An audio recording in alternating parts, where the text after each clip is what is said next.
মহকুমায় হোক না তিস্তা থেকে এখান থেকে উল্টিয়া দেবীগঞ্জ। আমরা যুদ্ধ করছি, দেশটা স্বাধীন করলাম। উদ্দেশ্য কি, স্বপ্নটা কি ছিল? যে আমরা একটা সোনার বাংলাদেশ চাই, যে বাংলাদেশে কোনো বৈষম্য থাকবে না, কোনো অন্যায় থাকবে না, কোনো দুর্নীতি থাকবে না, সবাই সমান অধিকারটা পাবে।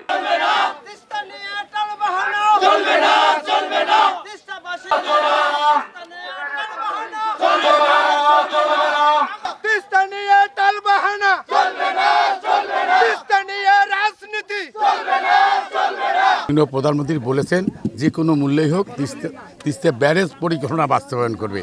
তো যেহেতু উনি পরিকল্পনাটা বলছেন, আমরা সেজন্য তাকে আমরা অভিবাদন জানাই।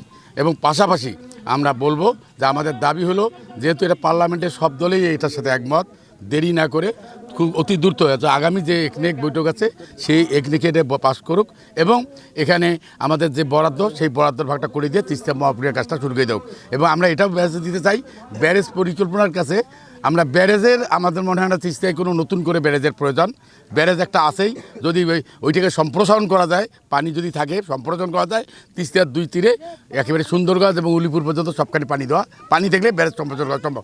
নতুন করে ব্যারেজ নির্মাণ করার দরকার নেই। ব্যারেজ নির্মাণ করলে আমাদের যে পরিকল্পনার 3টি নৌ টার্মিনালের কথা বলা আছে, ডালিয়া থেকে কাউনিয়া এবং হরিপুর পর্যন্ত এই নতুন এই টার্মিনালগুলো বন্ধ হয়ে যাবে, নৌ চলাচলটা আমাদের দেশের বন্ধ হয়ে যাবে, বিঘ্নিত হবে। সেক্ষেত্রে আমরা বলবো নতুন করে আমরা ব্যারেজ চাচ্ছি না, আমরা তিস্তা চাচ্ছি এবং ওই ব্যারেজটাকে যেন ভবিষ্যতে যে পানি পায় সম্প্রসারণ করা হোক, এটি আমরা চাচ্ছি।